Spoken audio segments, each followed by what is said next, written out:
اتنی نعمتیں عطا فرمائی ہیں. پنکھا بند کر کے دوسرا چلاؤ، آواز پیدا کر رہے ہیں، دوسرا چلا دیں. اللہ تعالیٰ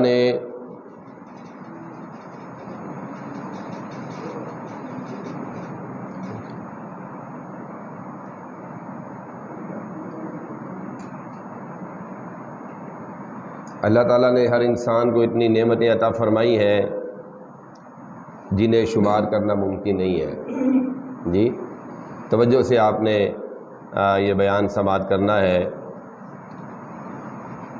اتنی نعمتیں عطا فرمائی جنہیں شمار کرنا جو ہے ممکن نہیں. اور قرآن کریم کا اعلان بھی ہے، رب کائنات کا فرمان بھی ہے، وَإِن تَعُدُّوا نِعْمَتَ اللَّهِ لَا تُحْصُوهَا.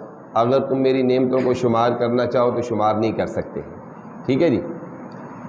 پھر رب تعالیٰ کا یہ بھی احسان ہے کہ اگر بندہ اس کی عطا کردہ نعمتوں پر اس کا شکر ادا کرے تو وہ اپنی رضا سے بھی نوازتا ہے. اللہ جی اگر نعمتوں کا شکر ادا کرے تو رب تعالیٰ جو ہے اسے اپنی رضا سے بھی نوازتا ہے اور مزید نعمتیں عطا فرماتا ہے. ٹھیک ہے جی. پھر عمل بھی کرنا ہے آپ نے نا، عمل بھی کرنا ہے. لیکن اگر انسان نالائکی کا مظاہرہ کرتے ہوئے ناشکری کرے تو وہ ناراض بھی ہوتا ہے. جی اگر انسان جو ہے بولے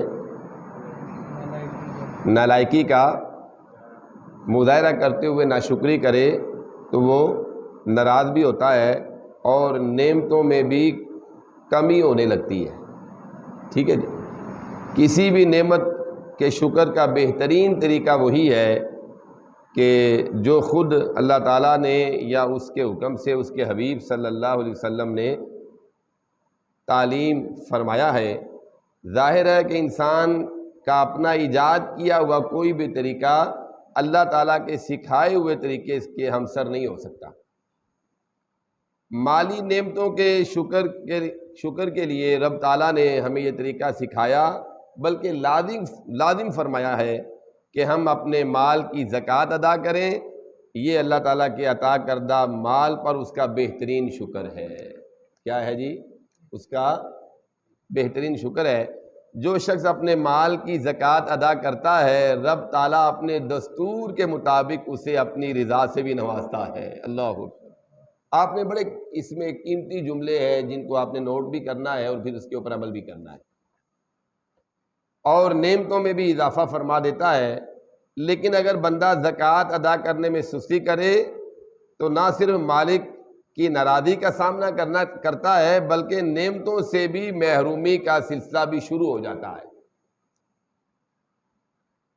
جو قرآن کریم کی آیت ہم نے سماعت کی ہے، وَمَا آتَيْتُم مِّن رِّبًا لِّيَرْبُوَ فِي أَمْوَالِ النَّاسِ فَلَا يَرْبُو عِندَ اللَّهِ وَمَا آتَيْتُم مِّن زَكَاةٍ تُرِيدُونَ وَجْهَ اللَّهِ فَأُولَٰئِكَ هُمُ الْمُضْعِفُونَ.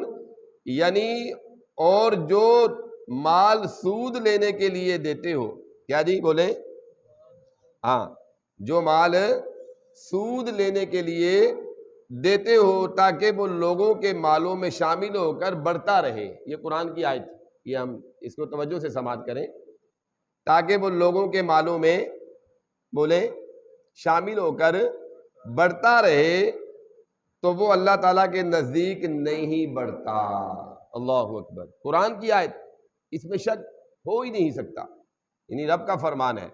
یعنی انسان اگر وہ مال اس لیے دیتا ہے کہ لوگوں کے مالوں میں وہ شامل ہو کر وہ بڑھتا رہے تو رب کریم کیا ارشاد فرماتا ہے؟ وہ نہیں بڑھتا. اور جو تم اللہ تعالیٰ کی رضا چاہتے ہوئے زکوٰۃ دیتے ہو تو وہی لوگ اپنے مال بڑھانے والے ہیں. اللہ جی وہی لوگ اپنے مال بڑھانے والے ہیں.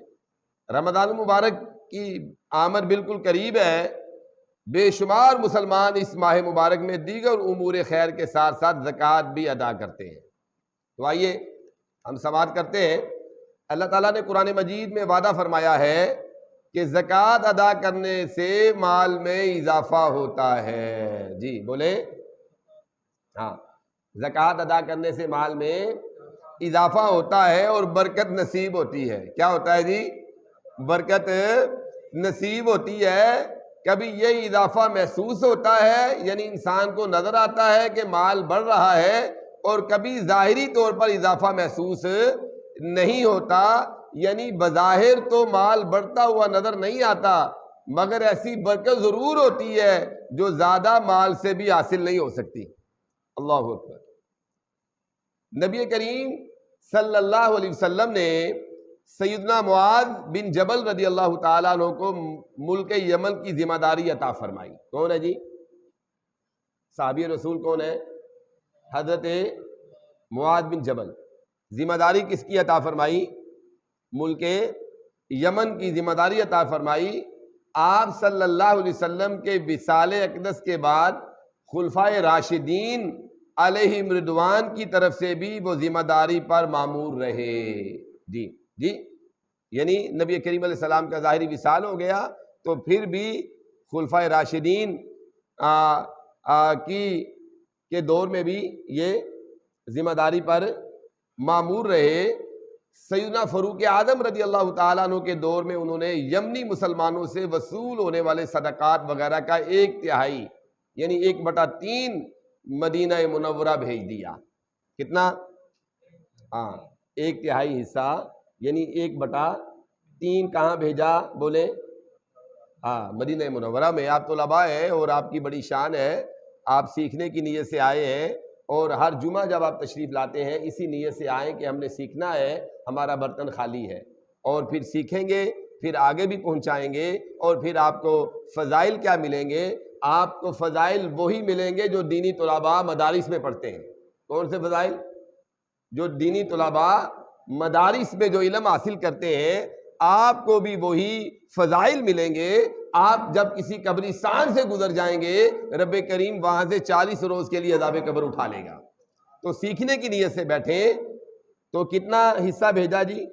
1/3 حصہ، 1/3 بھیجا مدینہ منورہ۔ تو جناب فاروق اعظم رضی اللہ تعالیٰ عنہ نے انہیں پیغام بھیجا۔ کیا پیغام دیا؟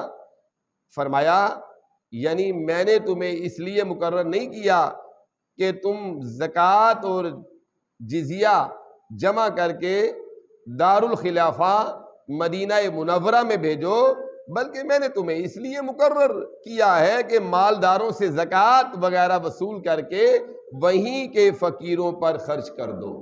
جی کیا فرمایا؟ میں نے ذمہ داری تمہیں کس لیے دی ہے کہ تم مالداروں سے زکوٰۃ صدقات لو اور وہیں کے فقیروں پر خرچ کرو۔ تو سیدنا معاذ رضی اللہ تعالیٰ عنہ نے جواب دیا، میں نے جو مال آپ کی طرف بھیجا ہے یہاں اسے وصول کرنے والا ہے ہی کوئی نہیں۔ اللہ اکبر۔ جی توجہ ہے؟ یہاں اسے بولے وصول کرنے والا ہے ہی کوئی نہیں۔ اچھا اب آئندہ سال سیدنا اللہ آپ کو برکت دے، سیدنا معاذ رضی اللہ تعالیٰ عنہ نے یمن سے وصول ہونے والے صدقات کا آدھا حصہ، جی بولے آدھا حصہ مدینہ شریف بھیجا۔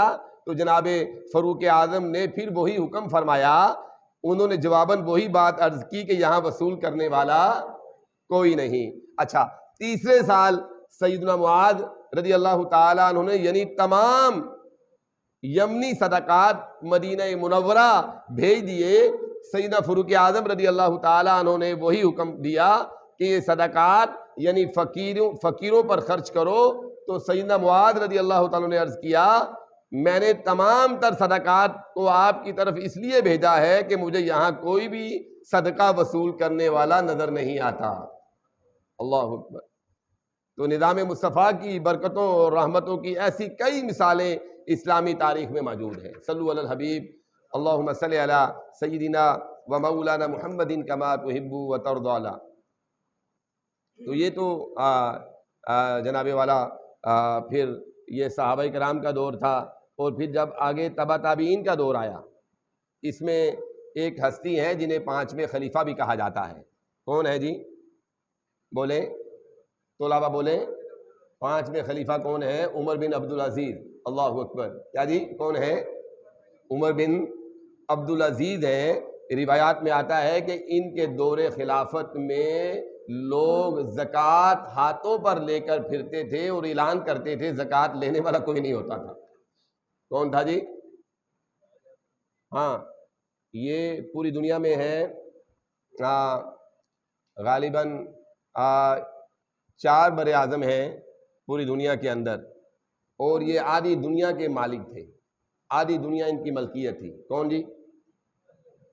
بولا کریں، آپ بولتے نہیں ہیں، پھر آپ کو یاد نہیں رہے گا، اور روایات میں آتا ہے جو بات بار بار کہی جاتی ہے وہ دل میں قرار پا لیتی ہے، تاکہ آپ کو یاد بھی رہے، آپ آگے بھی بتانے والے بن جائیں۔ ٹھیک ہے جی؟ یہ آدھی دنیا ان کی ملکیت تھی۔ عمر بن عبدالعزیز کتنی جی؟ آدھی دنیا ان کی ملکیت تھی، لیکن آپ کی بیٹیاں جو تھیں وہ کچے پیاز کے ساتھ روٹی کھاتی تھیں۔ اللہ اکبر جی! آدھی دنیا ان کی ملکیت تھی، لیکن عمر بن عبدالعزیز کی بیٹیاں کچے پیاز کے ساتھ روٹی کھاتی تھیں، اور یقین کریں ان کے دور خلافت میں عید سے چند دن پہلے بیٹیوں نے کہا، پیارے ابا جان ہمارے پاس نئے کپڑے نہیں ہیں۔ کیا جی؟ ہمارے پاس نئے کپڑے نہیں ہیں، ہمیں آپ نئے کپڑے لے دیں۔ تو والد گرامی یہ کہتے ہیں، میری پیاری بچیوں وہی پرانے کپڑے دھو کر پہن لو۔ کیا جی؟ وہی پرانے کپڑے دھو کر پہن لو۔ بیٹیاں کہتی ہیں، ابا جان ہماری سہیلیاں ہمیں تانے دیں گی کہ تم امیر المومنین کی بیٹیاں ہو، تمہارے پاس نئے کپڑے نہیں ہیں، تو ابا جان ہمیں شرمندگی کا سامنا کرنا پڑے گا۔ اچھا بیٹا کچھ کرتے ہیں، تو یہ بیت المال میں جاتے ہیں۔ کون جی؟ خلیفہ جو ہے 5ویں خلیفہ جو ہے عمر بن عبدالعزیز بیت المال میں جاتے ہیں، اور جو وزیر مالیات ہوتا ہے اس سے کہتے ہیں، جناب مجھے 1 ماہ کی تنخواہ جو ہے ایڈوانس دے دی جائے۔ اللہ اکبر! کیا کیا جائے؟ مجھے 1 ماہ کی سیلری ایڈوانس دے دی جائے، تو جو ہے میں 1 ماہ کے بعد جو ہے وہ واپس کر دی جائے گی، یا مجھے سیلری ایڈوانس دے دی جائے، میری کٹوتی ہو جائے گی۔ اللہ اکبر! تو جو وزیر مالیات ہے، مجھے بتائیں وزیر مالیات کو لگانے والا کون ہے جی؟ آج اگر کسی کے کوئی ماتحت ہوتا ہے جی، تو یقین کریں وہ ماتحت ڈرتا ہے کہ نہیں ڈرتا؟ ہاں جی، اپنے افسر سے ڈرتا ہے، لیکن وہ تقوی اور پرہیزگاری والے لوگ تھے۔ قرآن کریم نے اعلان فرمایا، ان اکرمکم عند اللہ یتقاکم، اللہ کے نزدیک عزت والا وہی ہے جو متقی ہے، جو پرہیزگار ہے۔ تو جملے جو انہوں نے کہے، جو انہوں نے کلمات کہے، وہ وزیر مالیات یہ کہتا ہے، علی جا مجھے آپ یہ بتائیں، اتنی لمبی امید ہے آپ کو، آپ 1 ماہ تک زندہ بھی رہیں گے؟ زندہ رہیں گے کہ یہ نہیں رہیں گے؟ اتنی لمبی امیدیں باندھی ہیں۔ تو پھر جو ہے عمر بن عبدالعزیز نے یہ کہا، شکریہ، میں بھول گیا تھا، تم نے مجھے یاد دہانی کروا دی۔ واپس آتے ہیں اور بیٹیوں سے کہتے ہیں، بیٹا وہی پرانے کپڑے دھو کر پہن لو، اور جو ہے اللہ تعالیٰ کے جو معاملات ہیں، جو اللہ تعالیٰ نے ذمہ داریاں عائد کی ہیں، فرمایا اس کو جو ہے دنیا پر ترجیح نہ دو۔ فرمایا اللہ تعالیٰ عز و جل کا جو نظام ہے اس کے آگے ہم کچھ نہیں کر سکتے۔ تو یہ 5ویں خلیفہ تھے عمر بن عبدالعزیز۔ تو ہم سماعت کر رہے ہیں، آپ توجہ سے سماعت کریں۔ سیدنا عبداللہ بن صامت رضی اللہ تعالیٰ عنہ سے مروی ہے، نبی کریم صلی اللہ علیہ وسلم کی بارگاہ میں عرض کی گئی، فلاں شخص کا مال تباہ ہو گیا۔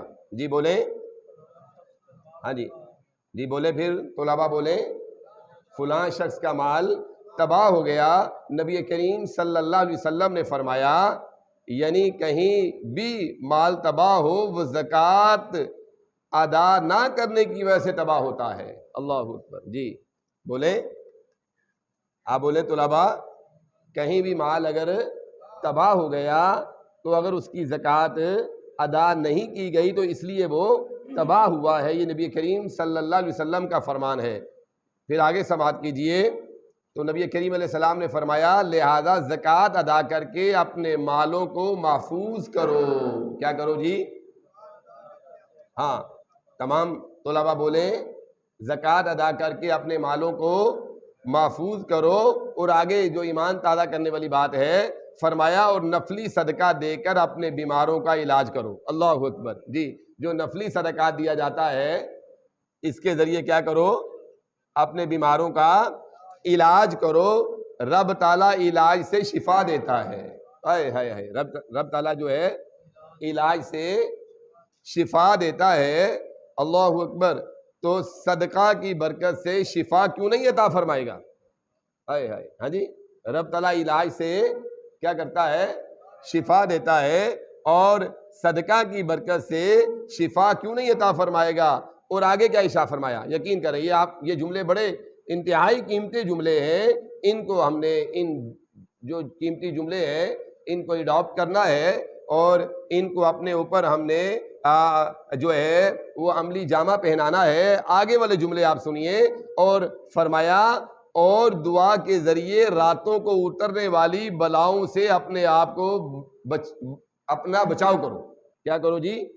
دعا کے ذریعے راتوں کو اترنے والی بلاؤں سے اپنا بچاؤ کرو، بے شک دعا ان مصیبتوں میں بھی فائدہ دیتی ہے جو آ چکی ہیں۔ اللہ اکبر جی، بولے جی، دعا ان مصیبتوں میں بھی فائدہ دیتی ہے جو آ چکی ہے، اور ان میں بھی جو ابھی نہیں آئیں، جو آ چکی ہیں وہ دعا سے دور ہو جاتی ہیں۔ جی، تو دعاؤں کا سلسلہ بھی جاری رکھیں، میرے لیے دعا کریں۔ جب بھی کسی سے ملاقات ہو تو اسے کیا کہنا ہے؟ آپ میرے لیے دعا کریں، ٹھیک ہے جی، اور اپنے لیے خود بھی دعا کیا کریں، اور جو نہیں اتری وہ دعا کی برکت سے رک جاتی ہیں، جو نہیں اتری وہ دعا کی برکت سے رک جاتی ہیں۔ صلو علی الحبیب، اللہم صلی علی سیدنا و مولانا محمد کما تحب و ترضی۔ اللہ، پھر ایک دفعہ درود شریف پڑھیں۔ اللہم صلی علی سیدنا و مولانا محمد کما صلیت علی ابراہیم وعلی آل ابراہیم انکا حمید مجید۔ اللہم بارک علی محمد وعلی آل محمد کما بارکت علی ابراہیم وعلی آل ابراہیم انکا حمید مجید۔ اللہ اکبر۔ ہر قسم کے مال سے جو ہے مثلاً 1,00,000 روپے کی زکوٰۃ جو ہے وہ 2,500 روپے ہے۔ کتنی ہے جی؟ ہاں کتنی بنتی ہے؟ 1,00,000 روپے کی زکوٰۃ جو ہے 2,500 روپے ہے۔ سیدنا علی کرم اللہ تعالیٰ وجہ الکریم روایت کرتے ہیں، نبی کریم علیہ السلام نے فرمایا چاندی کی زکوٰۃ ہر 40 درہم میں سے 1 درہم ادا کرو۔ صلو علی الحبیب، اللہم صلی علی سیدنا و مولانا محمد کما تحب و ترضی۔ اللہ، ماہ رمضان کی جو ہے وہ آمد ہے، اور ماہ رمضان کے متعلق بھی ہم کچھ سماعت کر لیں۔ ہر مسلمان کے دل میں رمضان مبارک کی محبت ہوتی ہے۔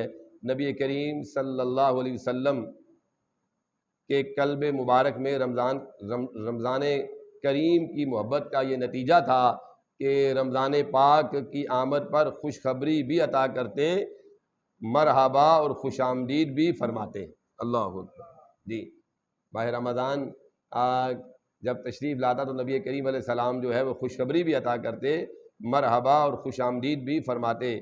نیز نئے چاند کی عمومی دعاؤں کے ساتھ ساتھ رمضان پاک کی خصوصی دعاؤں کا بھی سلسلہ ہوتا۔ سیدنا ابو ہریرہ رضی اللہ تعالیٰ عنہ سے مروی ہے، نبی کریم صلی اللہ علیہ وسلم رمضان کریم کی آمد پر صحابہ کرام کو خوشخبری دیتے ہوئے فرماتے تمہارے پاس ماہ رمضان آ گیا ہے، قد جاءکم شہر رمضان شہر مبارک۔ اللہ اکبر، فرمایا تمہارے پاس ماہ رمضان آ گیا ہے، بابرکت مہینہ۔ پھر آپ صلی اللہ علیہ وسلم رمضان کے فضائل ذکر کرتے۔ ہاں جی، تو ماہ رمضان کی بھی آمد ہو رہی ہے، اور نبی کریم صلی اللہ علیہ وسلم نے فرمایا جو ماہ رمضان کے آنے کی خوشی کرتا ہے اس پر جنت واجب کر دی جاتی ہے۔ ایک روایت کے مطابق یوں فرمایا، یعنی تمہارے پاس ماہ رمضان آ گیا، تمہارے پاس تمام مہینوں کا سردار آ گیا۔ اللہ اکبر، رمضان کو خوش آمدید، یہ نبی کریم علیہ السلام نے فرمایا۔ جی، کیا فرمایا؟ تمہارے پاس جو ہے ماہ رمضان آ گیا، تمہارے پاس تمام مہینوں کا سردار آ گیا، رمضان کو خوش آمدید۔ سیدنا عبادہ بن صامت رضی اللہ تعالیٰ عنہ کہتے ہیں رسول اللہ صلی اللہ علیہ وسلم ہمیں تعلیم فرماتے کہ رمضان المبارک کی آمد پر یہ کلمات کہیں، اللہ اکبر، اے اللہ مجھے ایسی عارضہ سے محفوظ رکھنا جو روزوں وغیرہ سے رکاوٹ بن جائے، اللہ اکبر ہے۔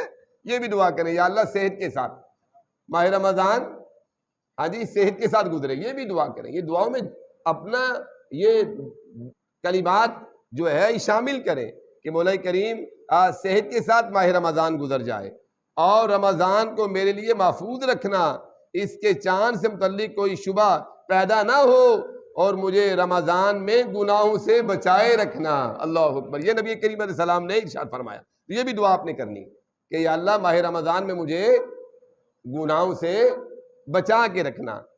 نبی کریم صلی اللہ علیہ وسلم کے ارشاد معاملات سے معلوم ہوتا ہے کہ رمضان کی آمد پر ہمیں یہ کام کرنے چاہیے، سچے دل کے ساتھ اللہ تعالیٰ سے معافی مانگے۔ کیا کریں جی؟ بولے سچے دل کے ساتھ اپنے رب سے معافی مانگے۔ اس ماہ مبارک میں بے شمار لوگوں کی بخشش ہوتی ہے، اللہ اکبر۔ اس ماہ مبارک میں بے شمار لوگوں کی بخشش ہوتی ہے، اگر سارے بخشے جائیں اور ہم اپنے کرتوتوں کی وجہ سے محروم رہ جائیں تو کتنی بڑی بد نصیبی ہوگی جی۔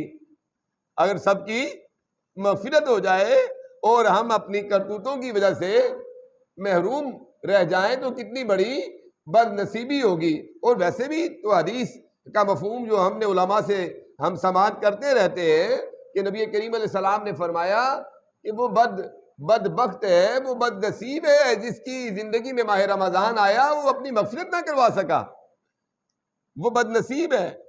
تو نیت کر لیں انشاءاللہ کہ انشاءاللہ اللہ کے گھروں کو بھی آباد کریں گے۔ رمضان مبارک میں نزول قرآن مجید کا مہینہ ہے، ہمیں چاہیے کہ صحیح تلفظ کے ساتھ قرآن مجید پڑھنا سیکھیں۔ نیت کر لیں جی، سب نیت کریں، جو قرآن کریم نہیں پڑھنا جانتے تو وہ بھی نیت کر لیں کہ انشاءاللہ ہم صحیح تلفظ کے ساتھ قرآن کریم جو ہے وہ پڑھیں گے، ہاں جی۔ اور مسجدوں میں آئیں اور آپ جو ہے قاری قرآن سے قرآن کریم سیکھیں، ہاں جی۔ اور ایک مہینہ ماہ رمضان کا ہے تو ایک مہینے میں قرآن مجید تو سیکھ لیں، یہ بھی نیت کر لیں، اور اس کی تلاوت و سماعت کا معمول بنائیں۔ نیز قرآن مجید کو سمجھ کر اس کے احکام پر بھی عمل کرنے کی کوشش کریں، غیر ضروری دنیاوی مصروفیات کو چھوڑیں اور اچھے اعمال میں اضافہ کریں۔ ہم میں سے بے شمار ایسے ہوں گے جن کے معمولات میں رمضان مبارک کے دوران صرف یہی فرق پڑتا ہے کہ ناشتے کی بجائے سحری کر لیتے ہیں جی، توجہ ہے، معمولات میں یہی فرق پڑتا ہے کہ ناشتے کی بجائے سحری کر لیتے ہیں اور رات کے کھانے کی جگہ افطاری کر لیتے ہیں، ہاں جی، اللہ اکبر۔ کھانے کا وقت تبدیل ہونے کے علاوہ ان میں کوئی تبدیلی نہیں آتی۔ تو نیت کر لیں انشاءاللہ ماہ رمضان کا ایک بھی روزہ انشاءاللہ نہیں چھوڑیں گے، ہاں جی۔ جوان بھی نیت کر لیں، ہاں جی، اور جو زیادہ ایج والے ہیں یہ تو بزرگ تو یقین کریں، ان کے بارے میں تو یقین کریں ہم برا گمان بھی نہیں کر سکتے، جو بڑی عمر والے ہیں۔ جوان تو چھوڑ دیتے ہیں لیکن یہ بوڑھے نہیں چھوڑتے، یہ روزہ نہیں چھوڑتے، یقین کریں۔ میں پھر وہی اپنی یقین کریں، میں اپنی والدہ کی مثال یہاں دوں گا۔ میری والدہ کی عمر 85 سال تھی، میری والدہ 86-87 سال کی تھی، اور یقین کریں میں نے اپنی زندگی کے اندر اپنی والدہ کو روزہ چھوڑتے ہوئے نہیں دیکھا۔ آپ کے والدین بھی ہوں گے ایسے، کئی آپ کے والدین اس میں ہوں گے، اپنے جو جوان بیٹھے ہیں وہ اپنے والدین کو دیکھیں کہ یقین کریں والدین روزہ نہیں چھوڑتے۔ تو اللہ تعالیٰ جو ہے ہمارے والدین کی مغفرت فرمائے، ان کی بخشش فرمائے۔ تو نیت کر لیں، ہمارے آقا و مولا کا انداز جو ہے جو ذکر کرتے ہوئے ام المومنین سیدہ عائشہ صدیقہ رضی اللہ تعالیٰ عنہ فرماتی ہیں جب رمضان شریف کا آغاز ہوتا تو اللہ تعالیٰ کے خوف اور حق کے عبادت کے احساس سے رسول اللہ صلی اللہ علیہ وسلم کا رنگ مبارک بدل جاتا، اللہ اکبر۔ اتنا خوف ہوتا کہ نبی کریم علیہ السلام کا رنگ جو ہے متغیر ہو جاتا، آپ صلی اللہ علیہ وسلم کی نمازوں میں مزید اضافہ ہو جاتا۔ اللہ اکبر، کیا جی؟ نبی کریم صلی اللہ علیہ وسلم کی نمازوں میں مزید اضافہ ہو جاتا اور دعاؤں میں گڑ گڑاتے حضور علیہ السلام اور عاجزی کرتے ہوئے اللہ تعالیٰ سے ڈرتے۔ صلو علی الحبیب، اللہم صلی